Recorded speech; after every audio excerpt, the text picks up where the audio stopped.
గ్రామ ప్రజలందరూ కూడా ఈరోజు జ్యోతిరావు పూలే గారి జయంతి సందర్భంగా వచ్చిన అందరికీ కూడా నమస్కారం. 18వ శతాబ్దంలోనే అంటరానితనము తర్వాత కుల వ్యవస్థలో చాలా మార్పులు అనేది గమనించి ప్రజలలో ఉన్న అంటే చదువు లేకపోవడం వల్ల ఆ రోజే చదువు ఉంటేనే ఈ సమస్యలన్నీ పోతాయని గొప్ప సంఘ సంస్కర్త 18వ శతాబ్దంలోనే 1827లో పుట్టారు వారు. పూణే కేంద్రంగా చేసుకొని జ్యోతిరావు పూలే దంపతులు అట్టడుగున ఉన్న పేదలకు నిజంగా న్యాయం జరగాలంటే ఈ కుల వ్యవస్థ కుల వ్యవస్థను నిర్మూలించాలనే ఉద్దేశంతో మొదటగా స్కూల్స్ ఏర్పాటు చేయడం జరిగింది. దాదాపు వాళ్ళు 50 స్కూల్స్ ఏర్పాటు చేశారు అప్పట్లో. 1827 అంటే 1840 పీరియడ్లో 1850 పీరియడ్లోనే దాదాపు 50 స్కూల్స్ వాళ్ళు ప్రత్యక్షంగా ప్రారంభించారు పూణే కేంద్రం చేసుకొని మహారాష్ట్రలో.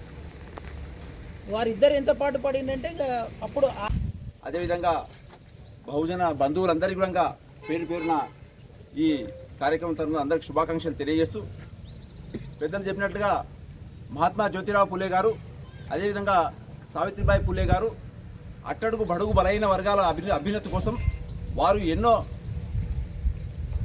కష్టాలు ఓర్చి మరి బీద అట్టడుగు బడుగు బలైన వర్గాల్లో చైతన్యం రావాలని చెప్పి మరి ఆనాడు గ్రామాన వారు విద్యా వ్యవస్థ అందరికీ అందాలి, జ్ఞానం వస్తేనే సమాజంలో చైతన్యం వస్తుందనే ఉద్దేశంతో వారు సొంతంగా మరి వారు పాఠశాలను నెలకొల్పి మరి బీద ప్రజల్లో ఒక చైతన్యాన్ని స్ఫూర్తినిచ్చినటువంటి గొప్ప మహనీయులు.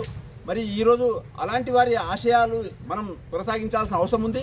మరి వారి కృషి వల్లనే మరి ఈరోజు సమాజంలో అట్టడుగు బడుగు బలహీన వర్గాల వారికి ఒక పెద్దపీట అనేది పెద్దపీట వేయడం జరుగుతుంది. కాబట్టి మరి ఆ మహనీయుల్ని ఈరోజు మన తాతలు తరాలను మర్చిపోతున్నాం. కానీ ఈరోజు 190 సంవత్సరాలు అయింది వారి జయంతిని ఎంతో ఘనంగా జరుపుకుంటున్నాం. మరి వారు చేసిన ఎంత త్యాగ ఫలాలు మన జాతి కోసం మరి మనందరి కోసం వారు చేసిన కృషి వల్లనే ఈరోజు ఇన్ని సంవత్సరాల వారి జన్మదినాలని వారి యొక్క వర్ధంతి కార్యక్రమాన్ని ఘనంగా జరుపుకుంటూ వారిని స్మరించుకుంటున్నాం. కాబట్టి నేటి యువతరము మరి మేధావులు, యువకులు, పెద్దలు అందరూ కూడా అధికారులు అందరూ కూడా మరి వారి ఆశయ సాధన కోసం నడుమికాల్సిన అవసరం ఉంది.